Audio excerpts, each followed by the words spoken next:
रिया अपने नए अपार्टमेंट में शिफ्ट हुई थी, एक पुरानी बिल्डिंग की तीसरी मंजिल पर, शहर के शोर शराबे से दूर। ये जगह उसे शांत और सुकून भरी लगी। रात हो चुकी थी और सामान अभी भी बक्से में बंद था। उसने खिड़की से बाहर देखा। अंधेरा घना था और बारिश की बूंदें खिड़की के शीशे से टकरा रही थी। उसने डिनर में बस एक सैंडविच खाया और सोने की तैयारी करने लगी। जैसे ही वो बिस्तर पर लेटी, उसे लगा कि कोई उसे घूर रहा है। उसने चारों ओर देखा। कमरा अंधेरे में डूबा था। बस कोने में रखी टेबल लैंप की हल्की रोशनी थी। उसे लगा कि ये बस उसकी कल्पना है।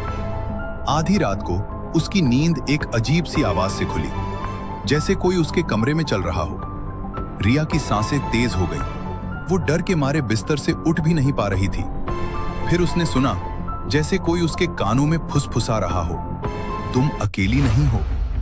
उसके पूरे शरीर में सिहरन दौड़ गई। हिम्मत जुटाकर उसने लैंप जलाया। कमरा खाली था, कोई नहीं था। उसने सोचा कि शायद ये कोई सपना था, पर आवाज इतनी असली लग रही थी। वो वापस लेटी, लेकिन अब उसे नींद नहीं आ रही थी। अगले दिन उसने अपने दोस्तों को कॉल किया, लेकिन कोई जवाब नहीं मिला। उसने सोचा कि शायद वे व्यस्त होंगे। रात में फिर वही आवाजें आने लगी। इस बार आवाजें और साफ थीं, जैसे कोई उसके नाम से उसे बुला रहा हो। रिया, रिया। उसने घबराकर लाइट जलाई और इस बार उसे एक परछाई दिखी। एक लंबी पतली परछाई जो उसकी ही थी, लेकिन वो दीवार पर नहीं, बल्कि कमरे के बीच में खड़ी थी। तुम कौन हो? रिया ने कौपते हुए पूछा। परछाई धीरे धीरे उसकी ओर बढ़ने लगी।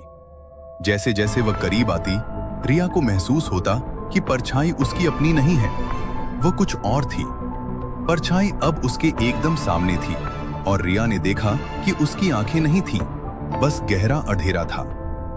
तुम अकेली नहीं हो रिया, परछाई ने उसी भयानक आवाज में कहा।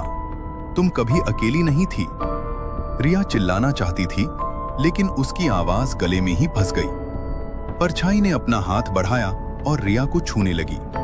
उसे लगा जैसे कोई ठंडी बर्फीली चीज उसके दिल में उतर रही हो।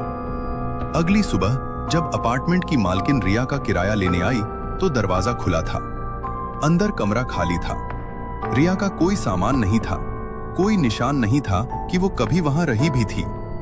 बस जमीन पर एक पुरानी धूल भरी तस्वीर पड़ी थी, जिसमें एक मुस्कुराती हुई लड़की खड़ी थी, रिया।